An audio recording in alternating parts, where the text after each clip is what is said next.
Vou ler na NVI. O Senhor soberano me mostrou um cesto de frutas maduras. O que você está vendo, Amós? Ele perguntou. Um cesto de frutas maduras, respondi. Então o Senhor me disse, chegou o fim de Israel, o meu povo não mais o pouparei. Naquele dia, declara o Senhor, o soberano, as canções no templo se tornarão lamentos. Muitos serão os corpos atirados por todos os lados. Silêncio. Ouçam vocês que pisam os pobres e arruinam os necessitados da terra, dizendo, quando acabará a lua nova para que vendamos o cereal?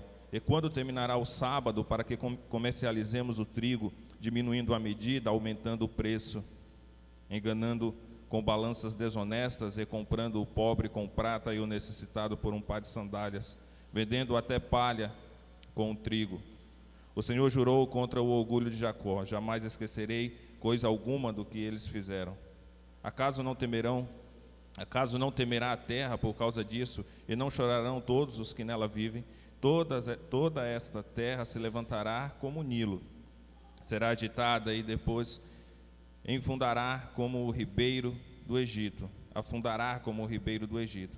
Naquele dia, declara o Senhor, o soberano, farei o sol se pôr ao meio-dia, e em plena luz do dia escurecerei a terra, transformarei as suas festas em velório, e todos os seus cânticos em lamentação. Farei que todos vocês vistam roupas de luto e rapem a cabeça.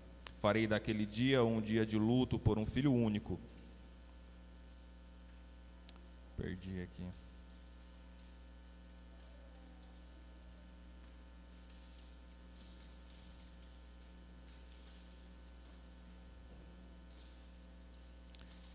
Verso 10. Transformarei as suas festas em velório e todos os seus cânticos em lamentação. Farei que todos vocês vistam roupas de luto e rapem a cabeça. Farei daquele dia um dia de luto por um filho único, e o fim dele como um dia de amargura. Estão chegando os dias, declara o Senhor, o soberano, em que enviarei fome a toda esta terra. Não fome de comida, nem sede de água, mas fome e sede de ouvir as palavras do Senhor. Os homens vaguearão de um mar a outro, do norte ao oriente, buscando a palavra do Senhor, mas não a encontrarão. Naquele dia, as jovens belas e os rapazes fortes desmaiarão de sede, aqueles que juram pela vergonha de Samaria, e os que dizem, juro pelo nome do seu Deus, Odã, ou juro pelo nome do Deus de Beceba, cairão para nunca mais se levantar. Capítulo 9.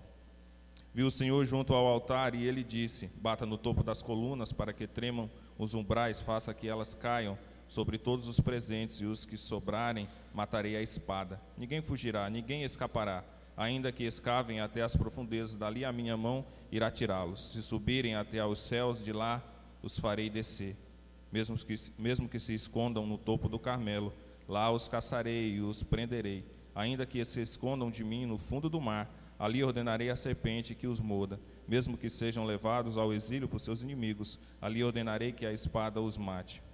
Vou vigiá-los para lhes fazer o mal e não o bem. Quanto ao Senhor, o Senhor dos exércitos, ele toca na terra e ela se derrete, e todos os que nela vivem pranteiam. Ele ergue toda a terra como o Nilo, e depois a afunda como o ribeiro do Egito. Ele constrói suas câmaras altas e firma a abóbada sobre a terra. Ele reúne as águas do mar e as espalha sobre a superfície da terra. Senhor é o seu nome. Vocês, israelitas, não são para mim melhores do que os etíopes, declara o Senhor. Eu tirei Israel do Egito, os filisteus de Caftor e os arameus de Quir. Sem dúvida, os olhos do Senhor, o soberano, se voltam para este reino pecaminoso. Eu o varrerei da superfície da terra, mas não destruirei totalmente a descendência de Jacó, declara o Senhor. Pois darei a ordem e sacudirei a nação de Israel entre todas as nações, tal como o trigo é abanado numa peneira, e nenhum grão cai na terra. Todos os pecadores que há no meio do meu povo morrerão à espada. Todos que dizem, a desgraça não nos atingirá, nem nos encontrará.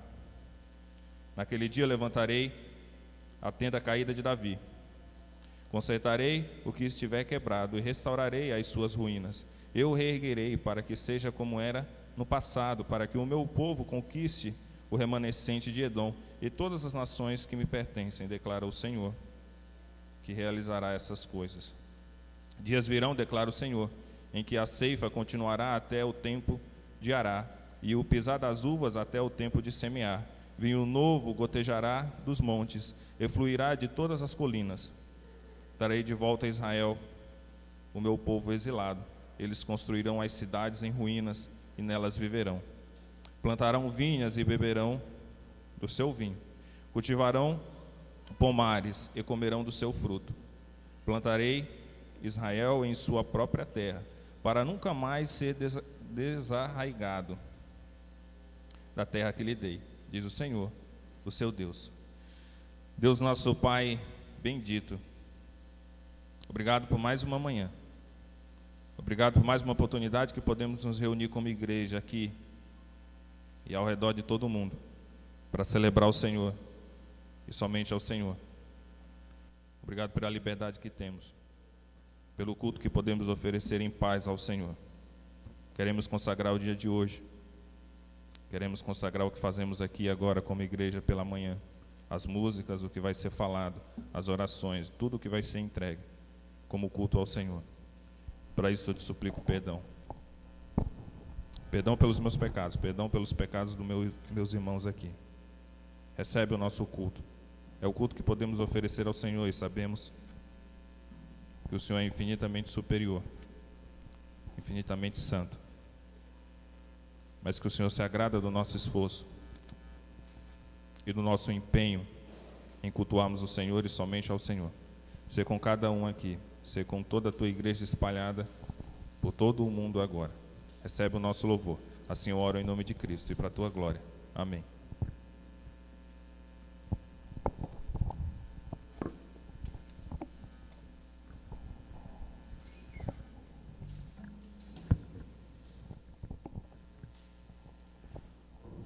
Bom dia, irmãos e amigos.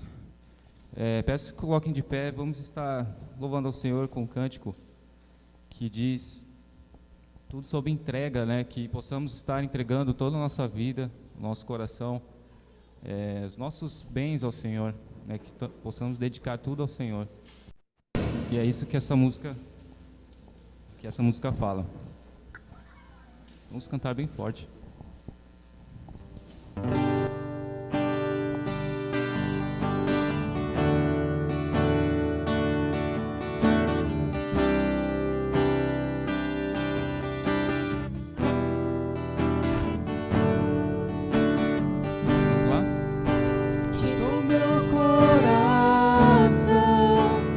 Tudo que há em mim, entrego meu viver, por amor a ti, meu Rei. Meus sonhos rendo a ti, e meus direitos dou. O orgulho vou trocar pela vida do Senhor.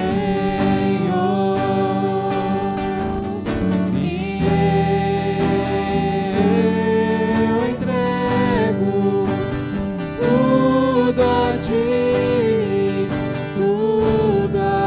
ti, e eu entrego tudo a ti, tudo a ti. Eu canto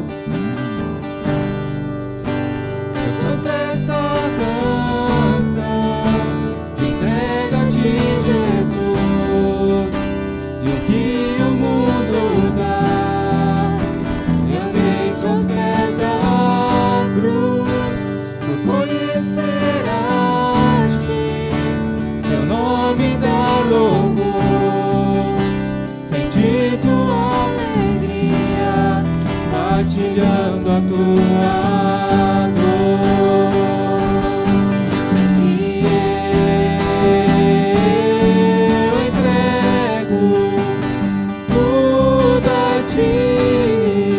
Tudo a ti, e eu entrego tudo do início. Vamos cantar bem forte. Te dou meu coração e tudo que há em mim. Entrego meu viver por amor a ti, meu rei. Meus sonhos rendo a ti, meus direitos dou. O orgulho vou trocar pela vida do Senhor. E eu entrego tudo a ti, tudo a ti. E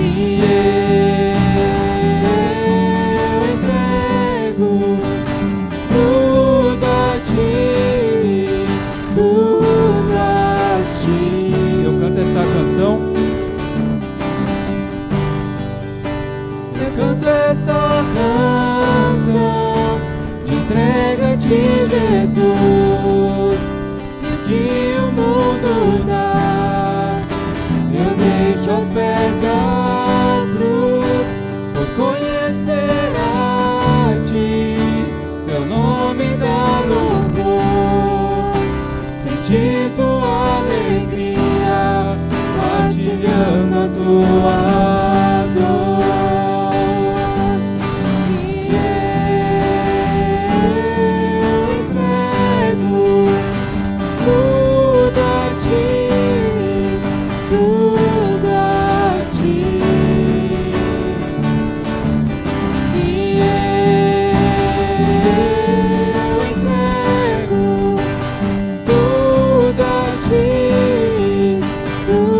Mais uma vez, só as vozes. E eu entrego tudo a ti, tudo a ti. Mais uma vez. E eu entrego tudo a ti, tudo a ti.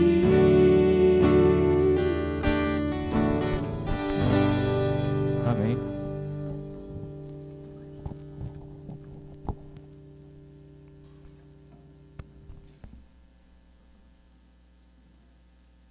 Bom dia a todos. Os irmãos podem se assentar. Nós vamos fazer a leitura do nosso catecismo. Então, se você conseguiu pegar aí o boletim na entrada, se não conseguiu, dá tempo ainda. Temos ali, temos aqui também na entrada. Estamos na pergunta número 11 do Catecismo Nova Cidade, um catecismo mais atual. E estamos no final também no Catecismo das Crianças aí, pergunta número 49. A pergunta de hoje é a pergunta número 11. O que Deus exige nos 6º, 7º e 8º mandamentos? O que Deus exige nos 6º, 7º e 8º mandamentos? Sexto, que não devemos ferir, odiar ou ser hostil ao nosso próximo, mas ser pacientes e mansos, buscando tratar nossos inimigos com amor. Sétimo, que nos abstenhamos da imoralidade sexual, vivendo pura e fielmente, tanto no casamento quanto na vida de solteiro, rejeitando toda ação, olhar, palavras, pensamentos ou desejos impuros e tudo mais que nos possa levar a isso. Oitavo, que não devemos tomar sem permissão aquilo que pertence a outro, nem reter qualquer bem de outro que pode nos beneficiar. Então eu faço a pergunta para vocês, vocês respondem. A resposta é longa, vamos lendo aos poucos, tá bom? Sem pressa. Tente ler junto com o que está do seu lado, porque assim todo mundo consegue ler a uma só voz. Pergunta número 11. O que Deus exige nos 6º, 7º e 8º mandamentos?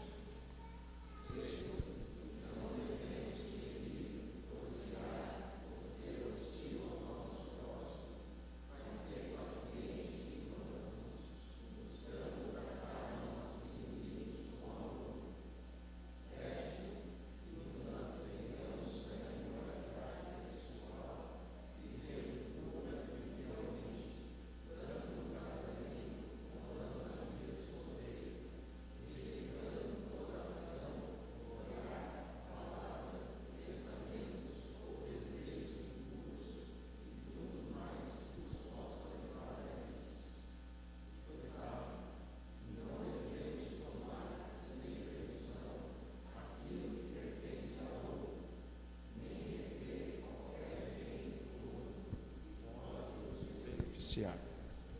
A referência bíblica é Romanos 13, 9. Agora a pergunta para as crianças, sei que nós temos algumas aí, e em casa também os pais podem acompanhar aí com as suas crianças. O que será dos que Jesus condenar? Nós estamos falando sobre o juízo final. O que será dos que Jesus condenar? A resposta é: eles perecerão para sempre. Eles perecerão para sempre. Vamos falar juntos? O que será dos que Jesus condenar? Muito bom. Quero chamar à frente aqui o Josué. Venha cá. Josué já é um pouquinho conhecido da casa, né? O pessoal, a maioria aí sabe quem é. Ele vai falar um pouquinho mais sobre ele, sobre a família, e ele que vai trazer a palavra para nós. Quero orar pela vida dele. Deus querido, obrigado por esse momento tão importante e especial na nossa vida. É misericórdia do Senhor que nós possamos nos reunir num domingo, no dia do Senhor, de portas abertas, com a Bíblia em nossa língua, com pessoas dispostas e capazes para nos instruir o que o Senhor tem a nos dizer, e com a possibilidade, Deus, de rever nossos amigos e podemos cantar ao Senhor juntos, orando uns pelos outros, encorajando uns aos outros. Possamos valorizar isso, Senhor, porque sabemos que em épocas da história, inúmeras pessoas não puderam desfrutar de todas essas coisas juntas, e ainda hoje em dia isso acontece. Então eu oro grato por esse tempo aqui, oro por aqueles que não têm conseguido estar presentes aqui, e estão em suas casas, tendo de suportar esse tempo difícil, distante dos irmãos. Nós pedimos por misericórdia sobre a vida dessas pessoas, Deus. E pedimos para que o Senhor use a vida do Josué e aquilo que o Senhor tem falado ao coração dele, que o Senhor fale também ao nosso coração. Use ele como um instrumento útil nas tuas mãos para comunicar para nós a tua palavra. Assim oramos no nome de Jesus. Amém. Antes do Josué falar, nós vamos hoje estamos inaugurando um horário novo, né? Então o nosso intervalo vai ser a hora que ele terminar de falar aqui. Mas entre 10 e 5 nós vamos ter os 10 minutos de intervalo. E aí, ao tocar da trombeta, ou é Jesus chamando, ou é a gente voltando depois do intervalo, tá? Então vai ter o sinal lá. Você volta quando estiver ouvindo o pessoal tocando aqui no intervalo, pós o intervalo. E aí depois nós vamos ter a apresentação aí da Iris, que está por aí com toda a família, né? Tá bom? Então depois do intervalo, Josué continua falando depois e teremos a apresentação também. Obrigado. Está funcionando aqui, tranquilo, sem nenhum problema. Muito, muito prazer em estar com os irmãos nessa manhã. Tem tantos irmãos aqui que eu já conheço há muito tempo e são muito, muito queridos no nosso coração. Vários outros que eu sei que nós somos queridos ao coração de vocês. Tem alguns que talvez não me conheçam ainda, não conhecem a minha esposa. Deixa eu apresentar a Ju, que está ali. Nós somos casados há 5 anos e na segunda parte vamos poder compartilhar um pouquinho mais sobre o que Deus tem feito na nossa vida. E por agora nós vamos olhar para a palavra de Deus, para um texto, para uma história que permaneceu na minha mente de maneira bem fixa, bem contínua nos últimos 2 anos, eu acho. E eu quero convidar os irmãos a abrirem suas Bíblias. Segundo livro de Reis, o capítulo 5.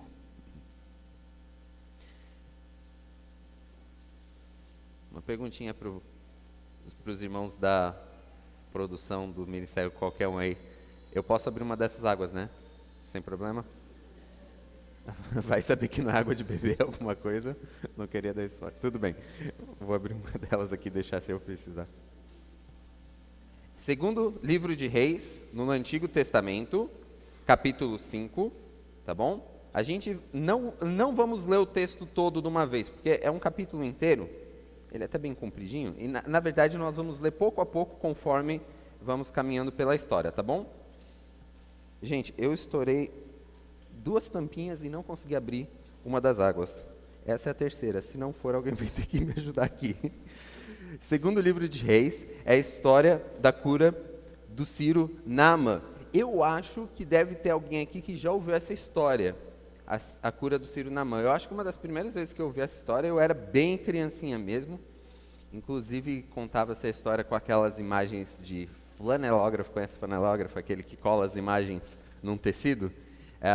E eu acho que os irmãos já ouviram, mas esse texto recentemente tem me chamado muita atenção, porque tem detalhes ricos, maravilhosos. A palavra de Deus é assim, toda vez que a gente cava, encontra novos tesouros. E esse texto, eu já quero resumir para os irmãos o propósito, talvez a grande ideia dele, e que é o seguinte: honre a Deus e não a si mesmo. Eu vou resumir dessa maneira, é o mais curto possível, é o jeito mais memorizável possível. Honre a Deus e não a si mesmo. Mas, de forma mais comprida, é que a honra divina, a honra de acordo com Deus, é diferente da honra humana, diferente daquilo que as pessoas pensam como honra. Esse texto eu acho que fala muito sobre isso e se encaixa bem na ideia do livro de Reis, tanto primeiro quanto segundo Reis, que está mostrando o povo de Israel que tantas vezes não foi fiel e de fato não honrou a Deus e não honrou a aliança com Deus. Por vezes a fidelidade ficou quase por um fio mesmo, parece, mas Deus mostrou-se o Deus glorioso, o Deus soberano sobre todas as nações e o Deus que permaneceu fiel à sua aliança. E quando nós lemos o livro de 2 Reis, a gente começa as histórias por ali, que Israel e Judá estão divididos e tem reis em cada uma dessas nações que estão se levantando, e a maioria deles não faz o que é correto diante aos olhos do Senhor. O povo está caindo em idolatria, surgem profetas, e um profeta muito importante, é principal, e ele é um dos personagens desse capítulo, que é Eliseu, está se levantando e está mostrando, tentando ensinar os seus discípulos, ensinar Israel a enxergar as coisas na perspectiva divina, enxergar as coisas na perspectiva do Senhor. E nesse texto é uma história que está falando basicamente que aquele que honra a Deus é verdadeiramente honrado, mas aquele que busca a própria honra, esse é envergonhado. Quando eu falo de honra aqui, eu estou falando de uma posição de glória, uma posição de respeito. É o oposto da vergonha. Quando nós falamos de pessoas em posição de honra, isso é algo muito influente em várias culturas ao redor do mundo. Na nossa até que tem um pouquinho disso também, de alguém que é alguém de posição de honra, é aquela pessoa que todo mundo respeita, que todo mundo trata, chama de senhor, alguma coisa desse tipo. Deus não vê honra da mesma maneira que as pessoas, porque Deus exalta os humildes e envergonha os orgulhosos. E você vai poder encontrar essa ideia, que é a ideia principal do texto, em muitos outros versículos da Bíblia. Talvez você já está conseguindo pensar algum aí que você já memorizou. Por exemplo, Provérbios 29, 23, que fala: a soberba do homem o abaterá, mas humilde de espírito obterá honra. Essa ideia de honre a Deus, não honre a si mesmo, que é a ideia do texto, que é a ideia que a palavra de Deus quer nos ensinar, porque nós temos um Deus glorioso que merece honra, que merece glória. Nós devemos buscar a honra dele, fazer tudo para a honra dele. E isso está demonstrado nesse texto de 2 Reis 5, através de 3 contrastes, 3 opostos. A maneira que o texto, não apenas a maneira que a história acontece, mas a maneira que o texto é escrito é muito interessante, porque tem esses contrastes. Eu vou tentar destacá-los para os irmãos. Eu quero que vocês prestem atenção e acompanhem comigo. Então não fecha a Bíblia, vai acompanhando junto comigo, e nós vamos ver essa história de como esse Naamã, um sírio, uma pessoa que não era do povo de Israel, foi curado, mas precisou passar por toda uma transformação aí. E vamos começar então a ler. O primeiro versículo já nos apresenta o primeiro personagem, que diz assim: Naamã, comandante do exército do rei da Síria, era grande homem diante do seu senhor e de muito conceito, porque por ele o Senhor dera vitória à Síria. Era ele herói de guerra, porém leproso. Primeiro personagem, primeira pessoa que aparece aqui é esse homem chamado Naamã. E o que a gente tem já de informação sobre ele? Ele era alguém em posição de extrema honra, alguém muito importante, muito influente, não é? Olha, ele era um comandante do exército do rei da Síria. Ele era um cara de altíssimo patamar no seu país. Talvez se a gente fosse comparar isso com alguma pessoa que estivesse viva hoje, é alguém tipo assim, o Mike Pompeo ou o Boris Johnson, o secretário dos Estados Unidos, o secretário de Estado dos Estados Unidos, ou talvez o primeiro-ministro da Inglaterra, alguém que está assim, ó, só debaixo do presidente ou da rainha. Ele era alguém desse tipo, esse cara. Quando a gente pensa em Naamã, comandante do exército do rei da Síria, grande homem diante do Senhor. Gente, quão em posição elevada, posição honrosa, tem que ser alguém que é não só conhecido pelo rei, mas alguém que tem uma boa reputação com o rei. Imagina isso. Esse homem era alguém que estava mandando muito bem com o rei. O rei reconhecia ele, sabia, falava, Naamã está em alta comigo. Por quê? Porque, e o texto diz, foi na verdade Deus que permitiu ele estar nessa posição de honra, porque Deus deu vitória para ele quando ele estava guerreando pela Síria, comandando os exércitos. Deus providenciou vitória para ele se tornar esse herói de guerra, uma pessoa reconhecida. Ele era alguém na sociedade que todo mundo respeitava.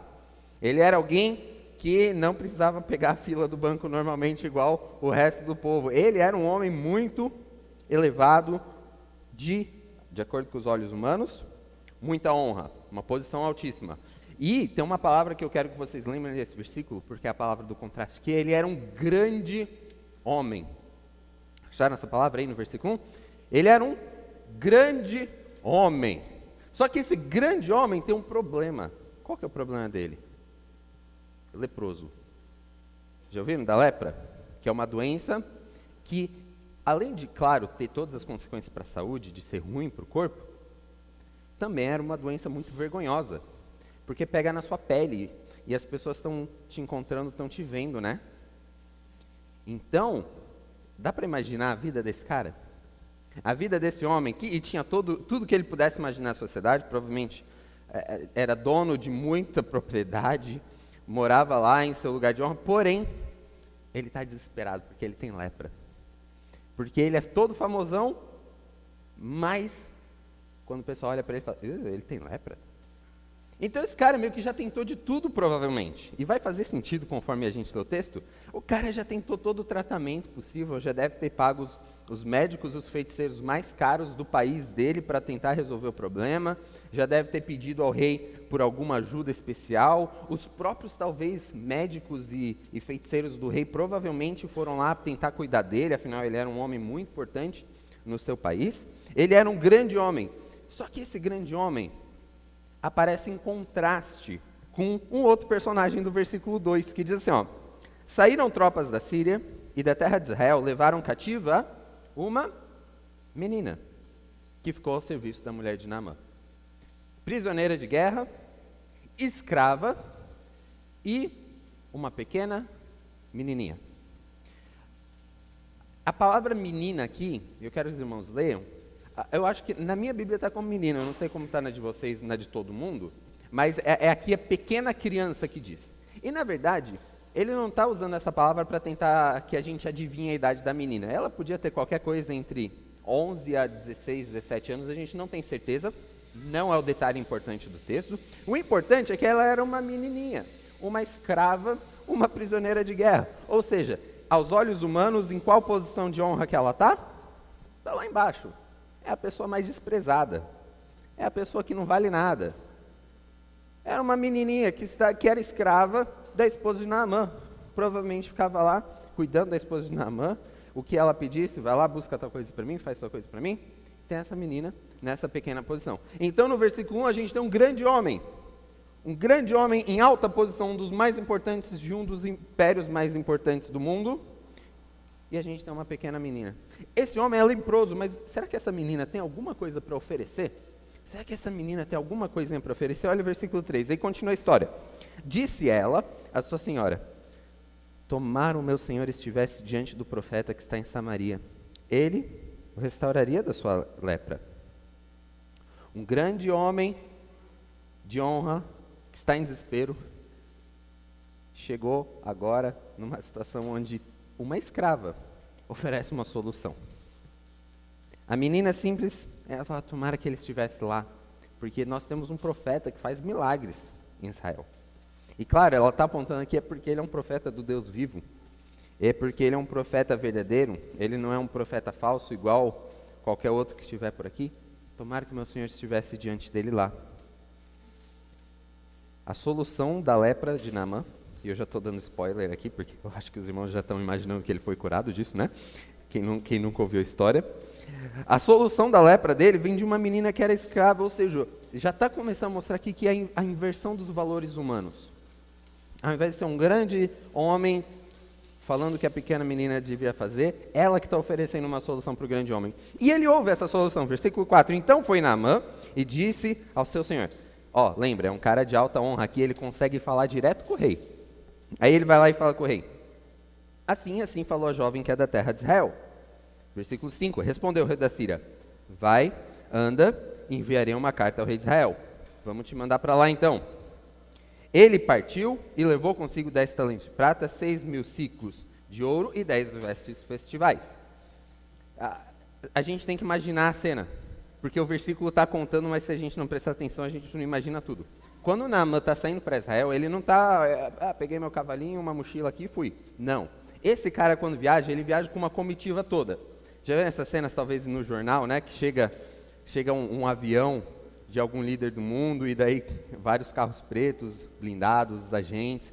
Esse cara viajava desse tipo. Não fala aqui de quantos carros, quantos cavalos, quantos soldados, quantos escravos estavam indo junto, apesar de depois falar, tinha os cavalos, tinha os carros, mas dá para ter uma noção só pela quantidade de presente que esse cara levou. Vocês viram aqui prata, ouro, as vestes festivais, porque ele estava pronto para chegar lá e o profeta falar, então, se você quer ser curado, constrói um templo gigante de ouro. Ele construía, botava o nome dele lá. Ele estava imaginando talvez uma coisa assim. Então, ele está levando muito em presente.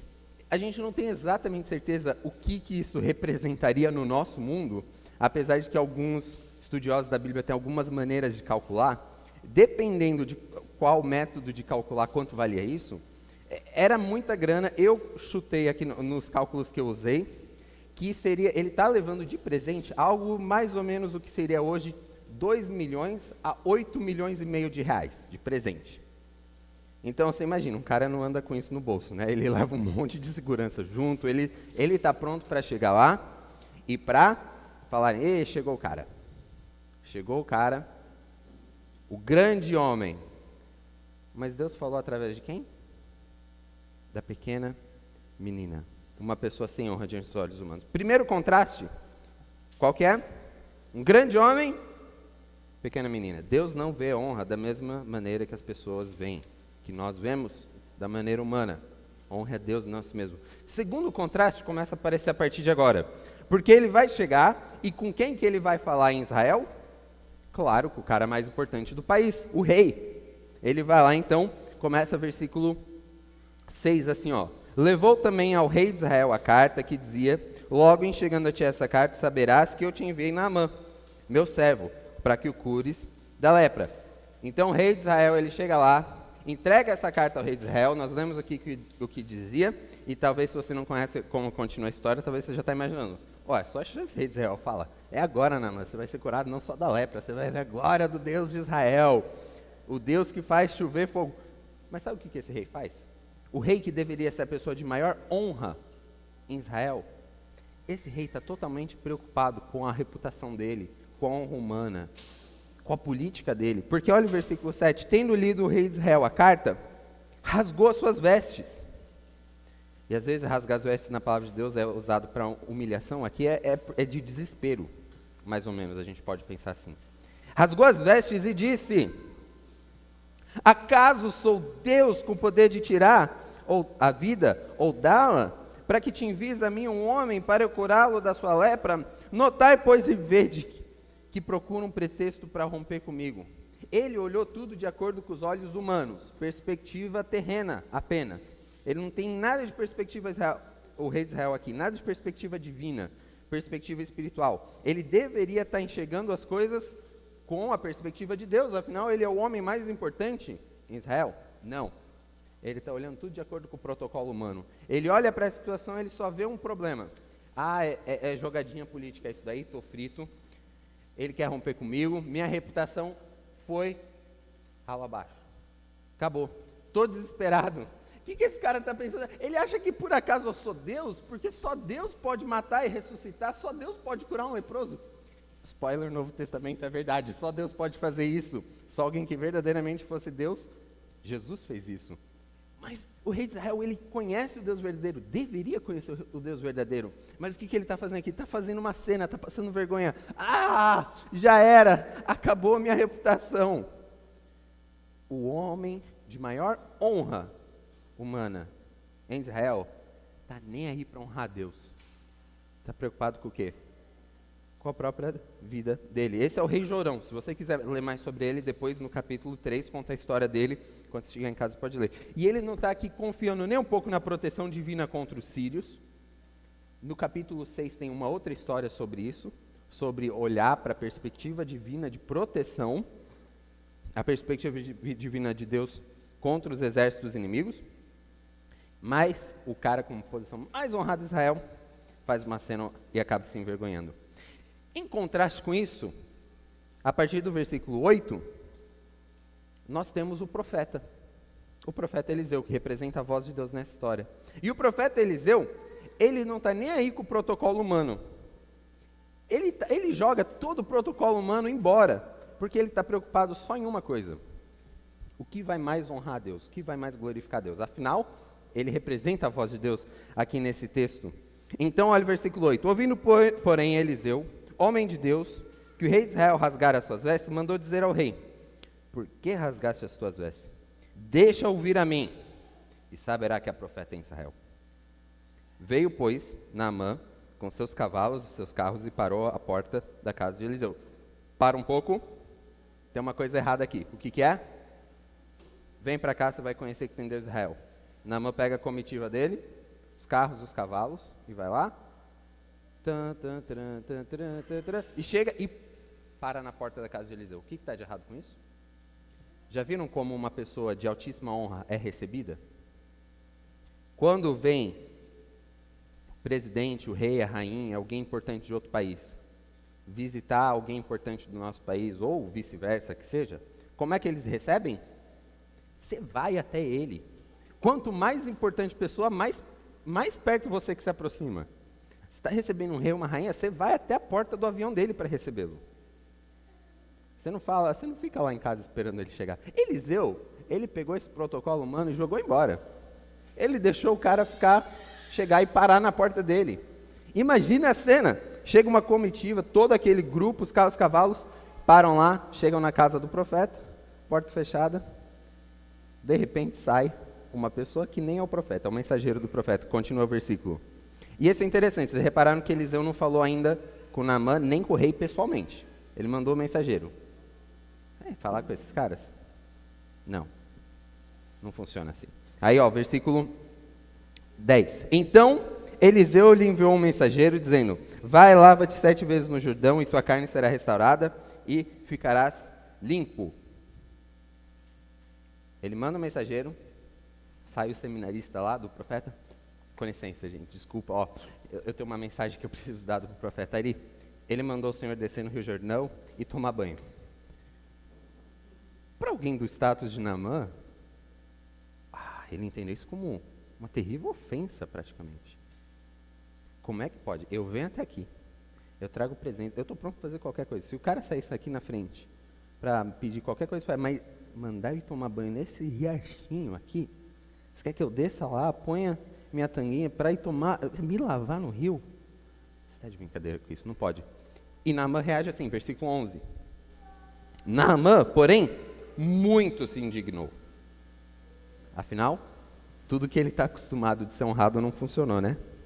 E se foi dizendo: pensava eu que ele sairia até comigo, pôs-se em pé, invocaria o nome do Senhor seu Deus, moveria a mão sobre o lugar da lepra e restauraria o leproso.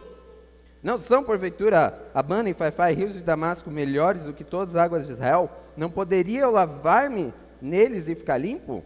Voltou-se e foi com indignação. Esse cara está de brincadeira comigo. Ele sabe quem eu sou Naamã. A gente tem rio bem melhor lá em Damasco, na minha cidade. Ele vai me mandar descer nesse riozinho?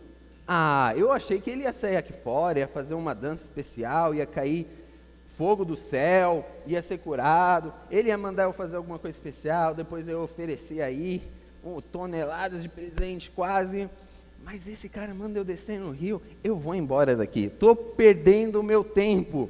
Para que eu fui ouvir uma menininha escrava que não entende nada? Eu chego aqui, esse cara não sabe nem como receber uma autoridade política. É um absurdo isso daqui. Naamã precisava ter seu orgulho quebrado. Porque não é assim que Deus funciona. Não temos um Deus que é comprado. Um Deus que pode ser contratado para fazer um serviço. Não temos um Deus que vai chegar e vai nos servir, fazer tudo de acordo com a honra que nós achamos que merecemos. Pelo contrário, o Deus verdadeiro não está preocupado com os protocolos de honra humana. Para Deus não importa se uma pessoa é um rei ou se é uma menininha escrava. Deus envergonha os orgulhosos, Deus quebra o orgulho. E para nós sermos curados da nossa lepra espiritual, é da mesma maneira. Deus vai ter que quebrar o nosso orgulho, nossa confiança no homem. Porque Deus, Ele não quer que a gente faça uma coisa muito grande para ser salvo. Ele não quer grandes obras de nós. Pelo contrário, Ele nos oferece uma cura que é muito simples, de sermos lavados no sangue do Cordeiro. Vamos continuar a história aí, o que aconteceu com Naamã. Então ele está indo embora, né? Versículo 3. Então chegaram ele e seus oficiais e lhe disseram: segunda vez na história que alguém abaixo do patamar de Naamã fala com ele e ele tem que ouvir. Isso é interessante, está quebrando o orgulho dele aqui. E os oficiais falam o quê no versículo 13? Meu pai, se houvesse dito o profeta alguma coisa difícil, acaso não farias? Quanto mais é que apenas te disse: lava-te e ficarás limpo. Grande Naamã, se ele te pedisse alguma coisa, se ele falasse constrói uma estátua de ouro, você não ia fazer? Se ele falasse viaje pelo mundo, mate tantas pessoas, você não ia fazer? Mas a solução não é tão simples. Não há algo até gratuito. Não é só descer no rio e se lavar. Não é só ir até ali. O orgulho de Naamã precisava ser quebrado. Versículo 14. Então desceu e mergulhou no Jordão 7 vezes, consoante a palavra do homem de Deus.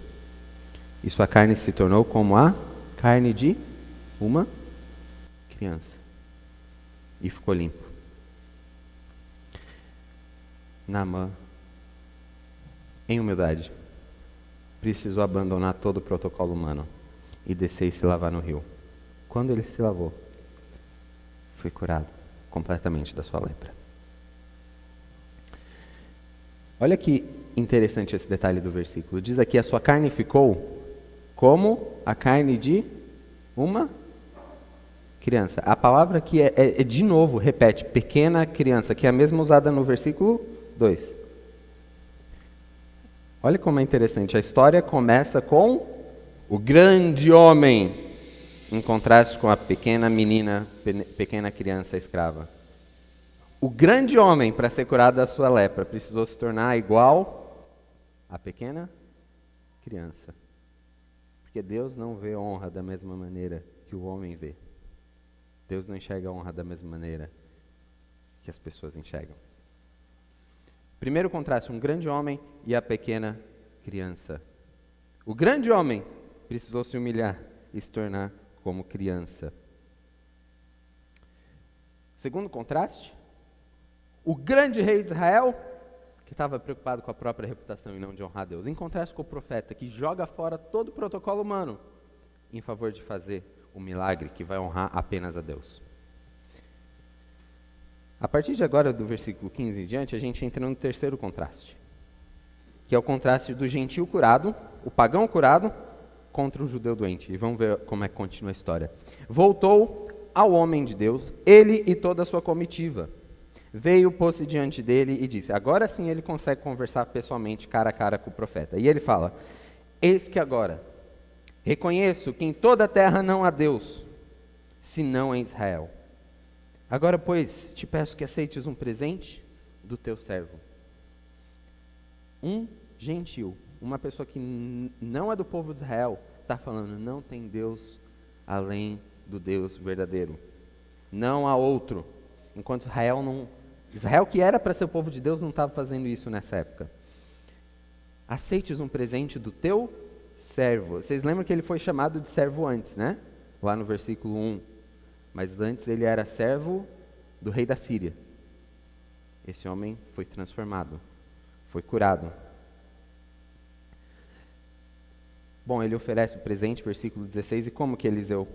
Lembra, Eliseu, aqui no texto, ele não se preocupa com o protocolo humano de honra. E é óbvio que a resposta dele vai ser: tão certo como vive o Senhor em cuja presença estou, não o aceitarei.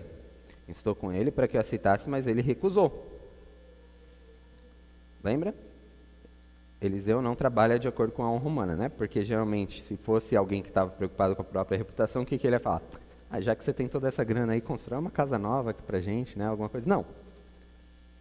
Vai em paz. Não precisa trazer nada. E nós temos um homem transformado, Naamã. Olha o que ele diz no versículo 17 e 18, que às vezes pode parecer até meio fora se a gente não sabe por que está aqui esse versículo. Diz Naamã: se não queres, peço-te ao teu servo que seja dado levar uma carga de terra de 2 mulos, porque nunca mais oferecerá este teu servo holocausto nem sacrifício a outros deuses, senão ao Senhor. Nisso perdoe o Senhor a teu servo, quando o meu senhor entra na casa de Rimom para lhe adorar, e se encosta na minha mão, e eu também tenho de encurvar na casa de Rimom. Quando assim me prostrar na casa de Rimom, nisso perdoe o Senhor a teu servo. Aí só continua, Eliseu lhe disse: vá em paz. Vamos entender esse versículo. Lembra, Naamã foi transformado aqui agora.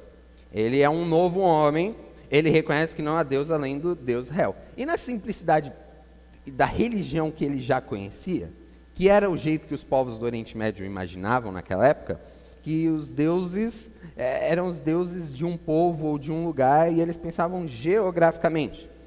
Tem o Deus dessa montanha, o Deus desse rio, o Deus desse país.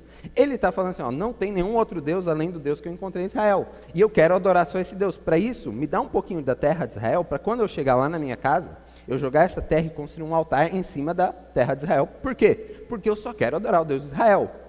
Claro, a gente não precisa de terra de Israel para adorar o Deus verdadeiro, mas na simplicidade de Naamã agora, um homem que está querendo só adorar a Deus, ele quer adorar só o Deus de Israel. É isso que ele está basicamente expressando no versículo 17.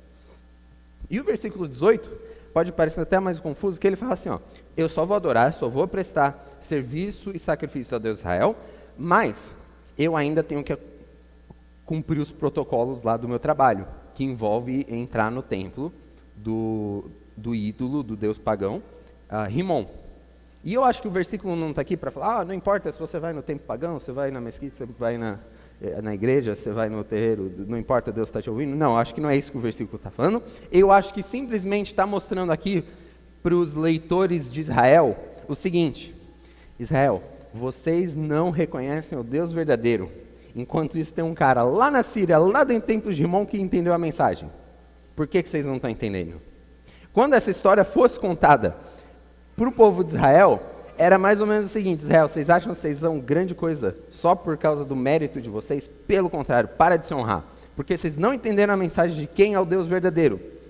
Tem um cara lá no templo de Rimom, tem um cara lá na Síria que entendeu. E vocês não estão caindo a ficha. Se o próprio Deus Israel viesse na frente de vocês, vocês iam rejeitar. Será que essa história aconteceu? Aconteceu. Lucas capítulo 4, Jesus está na sinagoga e ele fala que o profeta não tem honra na sua própria terra. E Jesus fala assim, em Lucas capítulo 4, 27. Havia também muitos leprosos em Israel nos tempos do profeta Eliseu. E nenhum deles foi purificado, senão Naamã, o Ciro. Aí os israelitas ficaram bravos com Jesus. E queriam tacar Jesus fora da sinagoga para matá-lo. Olha só que interessante isso daqui. O nosso Deus não é o Deus de um lugar, não é um Deus que vem para a honra e para o mérito de um povo. Pelo contrário, Ele é o Deus glorioso que merece toda a honra e Ele é o Deus de todas as nações. Nós precisamos ter essa mesma perspectiva. A perspectiva de Deus salva quem Ele quiser através do mundo, porque nosso Deus não é limitado pelo nosso local. Não podemos pensar que nós estamos aqui, Deus está trabalhando, fazendo uma coisa aqui, e o resto do mundo, o resto do mundo esquece. Não, nosso Deus é um Deus soberano, sobre todos os povos, sobre todas as línguas, todas as nações. Nós precisamos reconhecer quem é o Deus verdadeiro. No templo de Rimom, tem alguém que reconhece o Senhor como o único Deus. Mas, no povo de Israel, tinha gente que se achava o próprio Deus. E esse é o contraste, o terceiro contraste. Primeiro contraste, lembram? O grande homem, pequena menina. Precisou abandonar sua honra humana, se tornar como criança, para ser curado da sua lepra. Segundo contraste, o rei de Israel só está se preocupando com protocolo humano, com política, com a própria reputação. Em contraste, o profeta vai lá, pega todo esse protocolo, toda essa reputação humana e joga fora. E faz totalmente o oposto, para mostrar, é só Deus que é para ser honrado nessa história. Vai em paz, nem precisa dar do seu ouro, do seu dinheiro, da sua prata. Vai em paz, é Deus que é glorificado nisso daí. Terceiro contraste, nós temos um gentil, um sírio, curado, reconhecendo que é o Deus verdadeiro, em contraste com um judeu que não entendeu a mensagem. Vamos continuar a história para ver qual é o contraste com Naamã. Quando Naamã se tinha afastado certa distância, versículo 20, Geazi, moço de Eliseu, homem de Deus, disse consigo. Eliseu, o grande homem de Deus, tinha discípulos. Um desses discípulos, um desses seminaristas do profeta, olha o que ele fala. Eis que meu senhor impediu a este sírio Naamã que da sua mão lhe desse alguma coisa do que trazia. Porém, tão certo como vive o Senhor, hei de correr atrás dele e receberei dele alguma coisa. Geazi, que era para ser um dos caras que mais entendia sobre Deus nessa história, afinal, ele estava do lado do profeta, ele ouvia as histórias e as mensagens, os ensinamentos do profeta, caminhava dia a dia vendo os milagres que estavam acontecendo. Sabe o que esse cara pensa, Geazi? Que é um judeu que deveria estar entendendo a história aqui. Ele olha para a situação e fala, o cara está indo embora, deixa eu no mínimo correr atrás ali, pegar um iPad novo, pegar um PS5 dele, incomodar não vai, né? Deixa eu resolver minha parte aqui, né? Deixa eu correr atrás de Naamã, eu vou pedir alguma coisinha, ele vai dar. Para, o que é R$1.000 para esse cara? Deixa eu pegar a minha parte aqui. Ele fala, vou correr atrás dele, eu vou pegar alguma coisa dele. Então ele sai correndo, versículo 21. Então foi Geazi em alcance de Naamã, e Naamã, o novo homem Naamã, curado, vendo que corria atrás dele, saltou do carro a encontrá-lo e perguntou, vai tudo bem? Naamã está transformado aqui, lembra, né? Ele já é um homem que precisou quebrar seu orgulho. Normalmente nessa situação, um homem desse tamanho de honra não para o carro, não desce do carro e muito menos vai cumprimentar alguém que está correndo atrás. Mas ele é um homem transformado. Ele parou o carro, saltou do carro e falou, está tudo bem? Aí, olha só o que Geazi fala no versículo 22, ele respondeu, recuperando, né? Ele estava correndo, recuperando a respiração. Tudo vai bem, meu senhor. Tudo vai bem. Eis que agora mesmo vieram a mim 2 jovens, dentre os discípulos dos profetas da região montanhosa de Efraim. É mentira, tá? Dá-lhes, pois, 1 talento de prata e 2 festas festivais. Chegou 2 seminaristas lá, os caras não tem nada, os caras pobrezinhos, você não pode dar aí uns notebook novo, não pode dar aí umas roupas legais para os caras usar. Vai, uma coisinha aí. E Naamã faz o quê? Versículo 23. Disse Naamã, ser servido de tomar 2 talentos, instou com ele, e amarrou 2 talentos de prata em 2 sacos e 2 vestes festivais. Ele está dando um presente até que muito bom aqui. Pô-lo sobre 2 de seus moços, quais levaram adiante dele. Então Geazi olhou Naamã indo embora, pensou, vou correr atrás, pegar alguma coisa, porque, imagina o dízimo desse cara, né, velho? Rapidinho a gente se resolve aqui. Correu atrás, inventou uma lorota. Não, chegou 2 discípulos do profeta, você não tem uma coisinha, né, para ajudar os caras? Pegou o presente, olha só que cara de pau.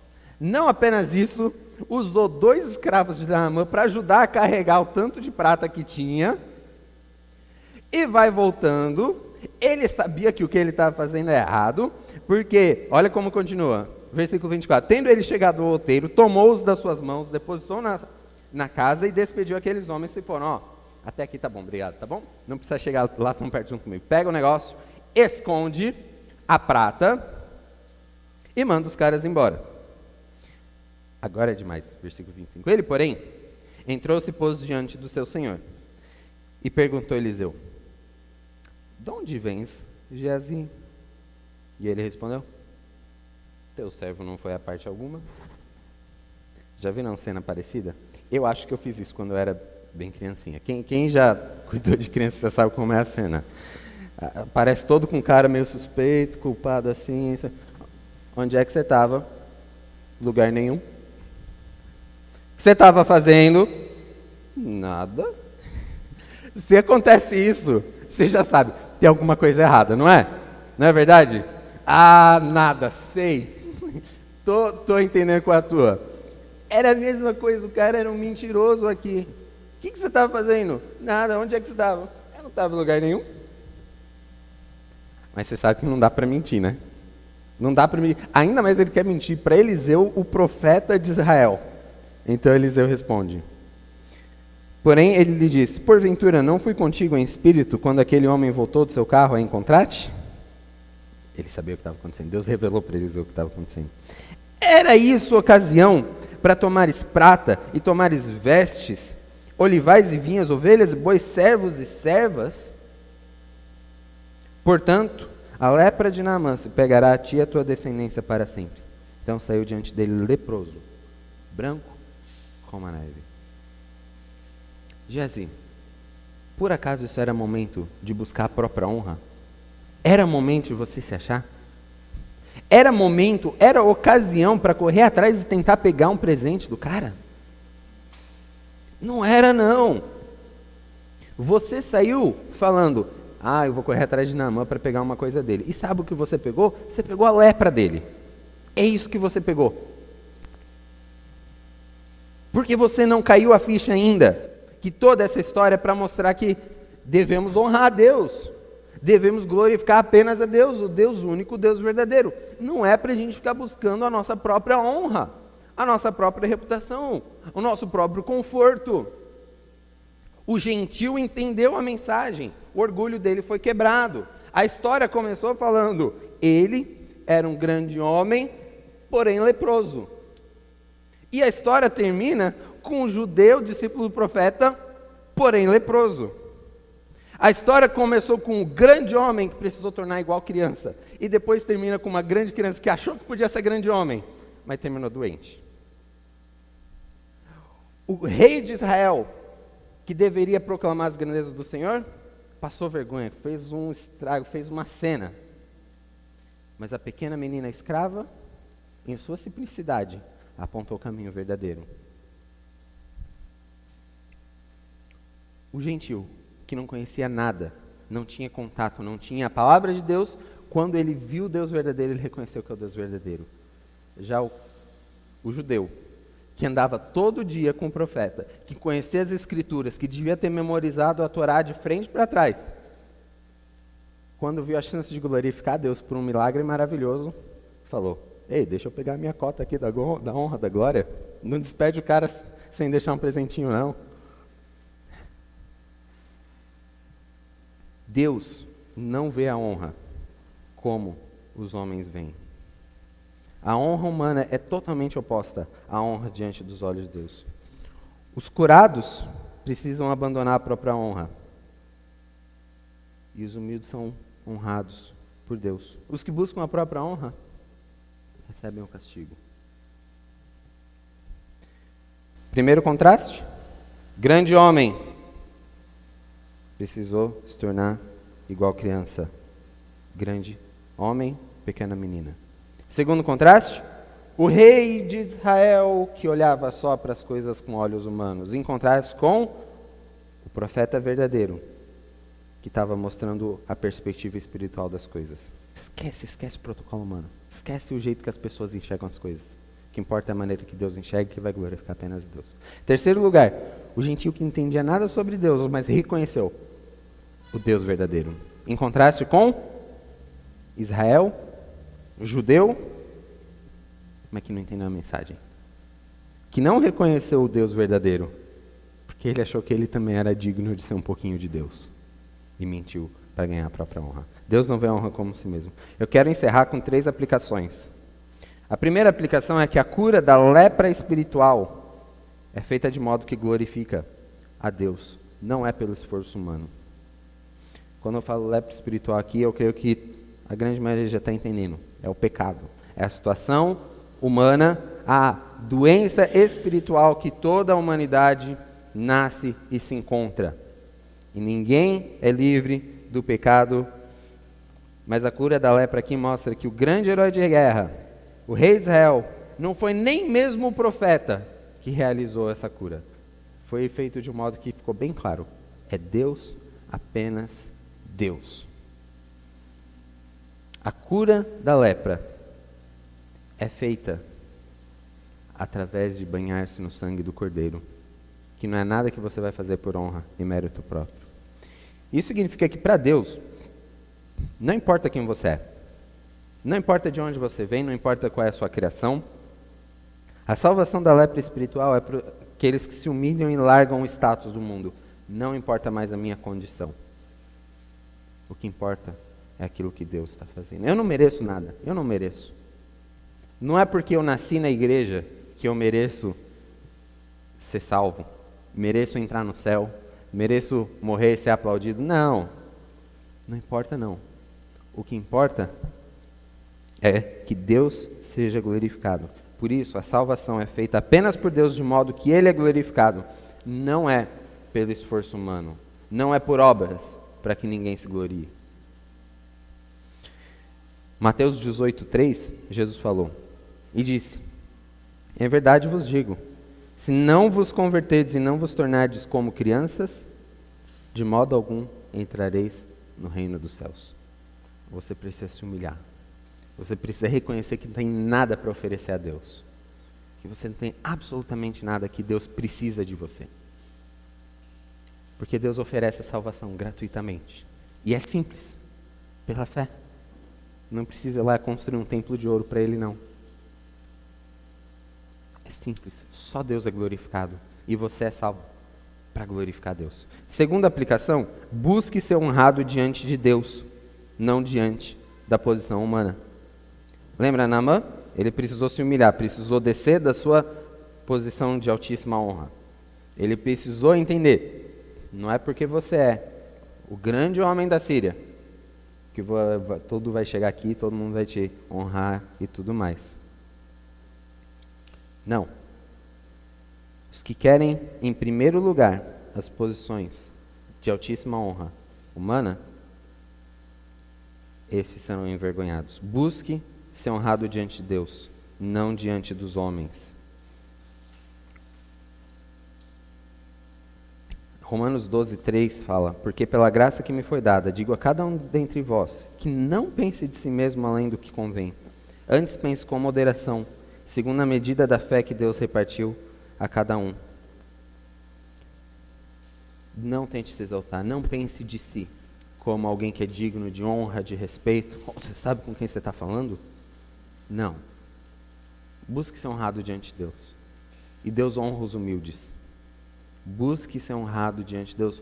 Não gaste seu tempo, não gaste todo o seu esforço buscando ser honrado diante das pessoas. Sim, pense de si mesmo, na medida da fé que Deus repartiu a cada um, segundo a medida da fé. Não pense além do que convém de si mesmo, mas enxergue as coisas da perspectiva espiritual.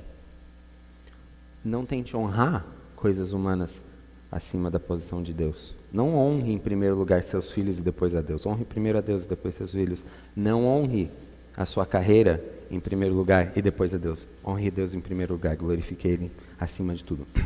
Terceira aplicação, honre os projetos de Deus e não os teus. Porque Geazi, ele tinha o próprio projetinho dele aqui, do que ele queria fazer com o dinheiro, fazer com a cura de Naamã, falar do milagre. O projeto dele era para a própria honra. Honre os projetos de Deus e não os teus. Isso daqui vale para tudo. Para os teus objetivos. Objetivo profissional, objetivo ministerial, objetivos de família. Não honre o teu próprio projeto. E até às vezes servindo na igreja. A gente fala, não, estou na igreja, estou fazendo tudo para Deus. Mas quantas vezes não fazemos alguma coisa buscando a própria honra, o teu próprio projeto, ao invés de dedicar realmente nossa vida, o nosso esforço em projetos que honrem a Deus? Você vai acordar amanhã para trabalhar, os que não estão de férias. Você está fazendo isso pelo seu próprio projeto, porque eu tenho minha carreira projetada aqui, eu vou fazer isso, depois fazer aquilo, depois vou fazer aquilo, ou você está fazendo isso porque eu quero glorificar a Deus na minha casa, no meu lugar de trabalho, com o meu vizinho, com o meu patrão, em qualquer lugar. Eu quero fazer isso para a honra de Deus, porque é o projeto de Deus. Eu quero para os meus filhos a mesma coisa, porque às vezes a gente tem cheio de projeto para a nossa família, né? Meu filho vai ser isso, vai ser aquilo, quando crescer eu vou fazer aquilo, e a gente não preocupa em primeiro lugar em colocá-los num projeto de Deus. A gente tem que dedicar nossas famílias, como todas, em primeiro lugar para os projetos de Deus, e não pelo nosso próprio. Mateus 6,33, vocês conhecem quase com certeza esse versículo, diz: buscai, pois, em primeiro lugar o seu reino e a sua justiça, e todas essas coisas vos serão acrescentadas. Deus está cuidando, honra Ele em primeiro lugar. Deus não vê a honra como nós vemos. Deus tem ao redor do mundo curado da lepra espiritual muitos Naamas. Eu tive o privilégio de testemunhar isso algumas vezes. E é maravilhoso. Glória a Deus porque Ele está fazendo isso. Mas muitas vezes eu me vejo tendo algumas atitudes de Geazi. Fazer os meus próprios projetos, a minha própria reputação, a minha própria honra. Que Deus nos ajude, que essa atitude seja quebrada no nosso coração, para honrar a Deus e não a si mesmo, em tudo que fizermos, com a nossa vida por completo. Não importa se eu esteja trabalhando, se eu esteja na igreja, se eu esteja em casa, em tudo. Eu quero honrar primeiro os projetos de Deus, em primeiro lugar. Que Deus seja honrado e glorificado acima de tudo. Podemos encerrar orando? Posso orar por vocês? Vou orar por nós. Senhor, nosso Deus glorioso, maravilhoso, obrigado por essa manhã que o Senhor criou. Muito obrigado pela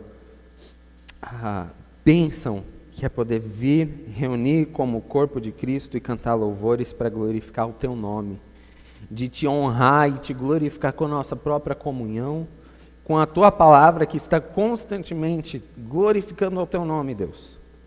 Nós queremos ser, agora em nos entregar para sermos para o louvor da glória da Tua graça.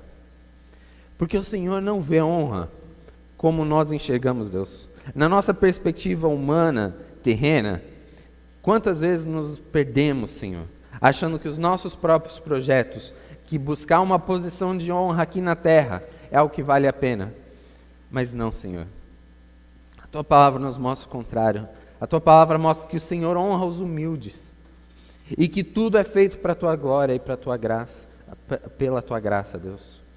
E nós queremos reconhecer que a Tua glória é maravilhosa, está acima de tudo. É muito maior do que a nossa cidade, é muito maior do que o nosso país. É muito maior do que os nossos objetivos e muito maior do que os nossos projetos pessoais, Deus. E eu quero me entregar e entregar os meus irmãos aqui. Te louvando porque o Senhor tem ao redor do mundo trazido a Cristo muitos Naamas. Deus, que coisa maravilhosa. Gente confiante e orgulhosa na sua própria religião, na sua cultura. E o Espírito Santo vem e quebra isso, para eles reconhecerem que somente Tu és o Deus verdadeiro. Nós queremos confessar isso. Somente Tu és o Deus verdadeiro, Deus. E pedir perdão pelas vezes que nós agimos como Geazi. Porque nós conhecemos a Ti, Deus. Temos a Tua palavra diante de nós. Carregamos ela dia a dia. Pai, nós queremos ter atitudes contrárias a desse rapaz aqui que serviu como exemplo para nos ensinar que não devemos buscar a própria honra, Deus. Não permita que eu pregue para me exaltar, para buscar algum mérito para mim. Não permita que ninguém venha Te servir no corpo de Cristo buscando a própria reputação, Senhor. Pai, nos ensina a fazer realmente tudo apenas para Te glorificar. Nos ensina a não fazer aquilo que não vai contribuir para a Tua glória, Deus. Nos arrependemos das vezes que tomamos dessas atitudes erradas, mas nós clamamos pelo Teu Espírito, pela Tua graça, pela Tua misericórdia, que nos faça ser para a Tua glória, Deus. Abençoa os irmãos que estão aqui essa manhã, abençoa a cada família que está encontrada, os irmãos que vêm aqui sem suas famílias, para que também eles sejam para o louvor da glória da Tua graça, Deus. pelas crianças que estão aqui, que eles cresçam não para serem honrados diante das pessoas, não para terem uma posição de ser servido na sociedade, mas pelo contrário, que eles possam servir a Ti em primeiro lugar e dessa maneira causarem um impacto tremendo no mundo, como as pessoas humildes, mas servas do Deus vivo e verdadeiro, para Te honrar. Mesmo aqueles que sejam colocados em posições de influência na sociedade, que essa influência seja usada para influenciar para a Tua glória, Deus, e não para a própria reputação. Nos livre da armadilha de acharmos que a nossa posição é alguma coisa. Não é porque eu tenho isso, não é porque eu sou aquilo que eu mereço qualquer coisa. Muito pelo contrário, Deus. Qualquer coisa que nós temos, tudo é para a Tua glória. Desde a oportunidade de ter esse prédio aqui, temos cadeiras, temos recursos, temos comida em casa. Tudo isso é para Te glorificar, Deus. Que isso fique muito claro. E que possamos ter essa perspectiva de ser para a Tua glória. Para que todo joelho se dobre diante de Cristo e toda língua confesse que Jesus é Senhor. Para a honra e glória de Deus Pai. E é no nome de Cristo, o verdadeiro Salvador, o verdadeiro Deus, em que nós oramos. Amém.